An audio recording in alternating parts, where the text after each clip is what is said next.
Hey everybody, had my Nebula now for a few weeks, and some of the some of the things that I've found in the software to adjust, I'd like to go over with you. A lot of this will apply to most machines running Windows 11, but particularly some of the things for the Skytech as well.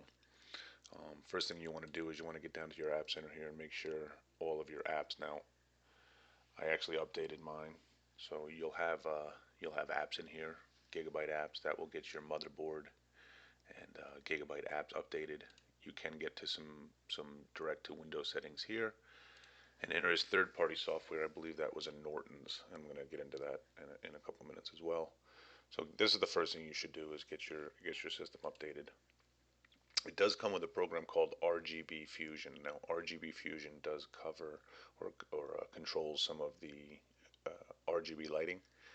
I didn't like it. It seemed to weigh the system down. It didn't seem to work all that well, so I did get rid of it. RGB lighting to me is not all that important, so I just let the Gigabyte app control that, and I'll show you how to do that as well. So after you get your App Center updated and all, your Gigabyte app here will allow you to get to control your RGB Fusion, which is where you can control your colors. Now I have them set at solid red.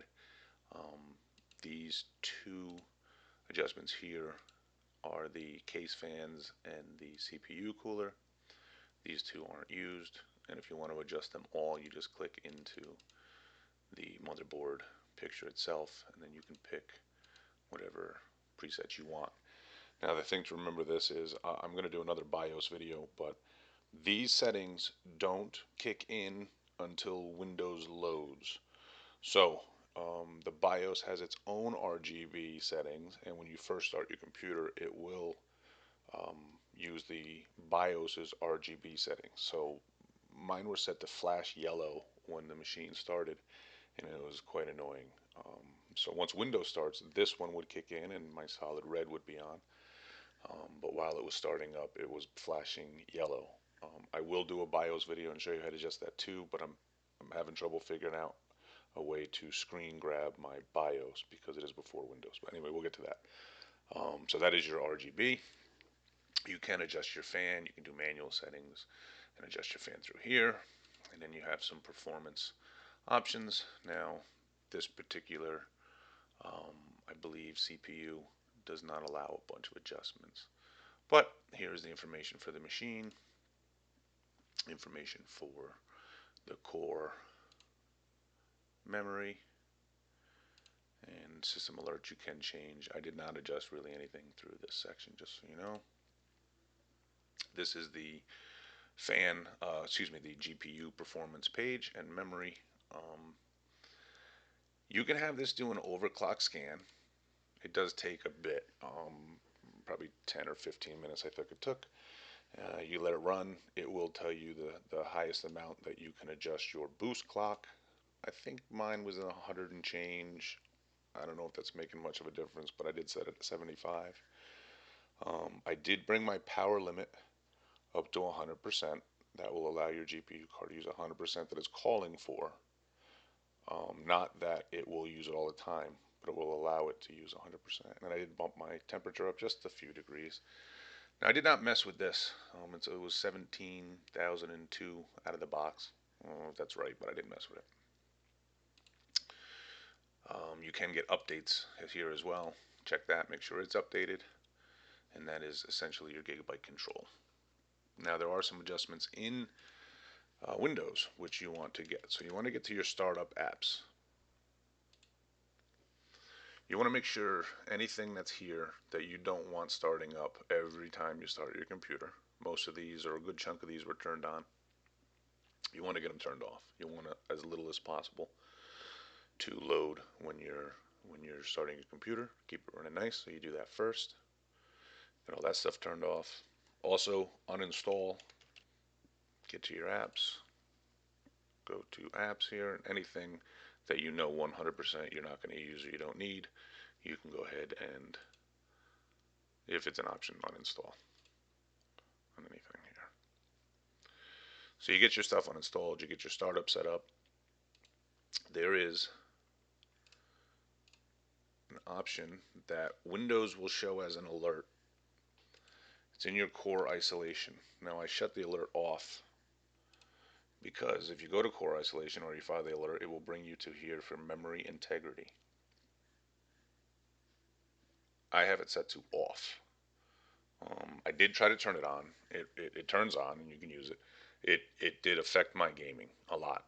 There were stuttering, micro stuttering. It wasn't good. So that should remain off. I would not turn that on at all. You also want to make sure your game mode settings within Windows are off. Do not turn game mode on. You want to leave that off. And then also, if you install the Nortons that Skytech gives you in the third-party apps that I showed you, that would be in the third-party software here. If you choose to download it, Game Optimizer should also be off. That also affected my gameplay. That caused lagging, some micro stuttering. Not good. Turn that off. I probably will not keep the subscription to Norton once it runs out. Just to be clear, I'm not a huge fan. I don't think it helps how much, but they gave it to me free, so I figured I'd try it. And from there, I'll show you what the GeForce recommended settings for the games that I have installed are. Now these are, like I said, optimized by NVIDIA.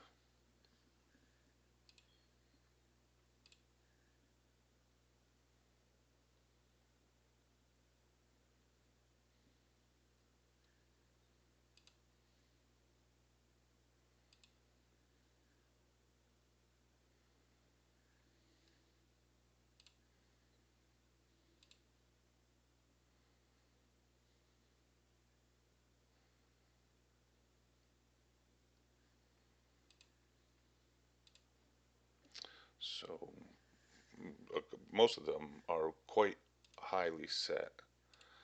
And again, I've played on all of these, and they run very, very well. Over 100 frames a second on all of these titles.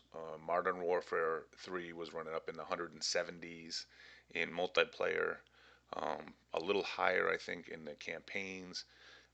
DMZ and Warzone are just a little lower than that in the mid hundreds, 130, 150 range. Squad also low to mid hundreds.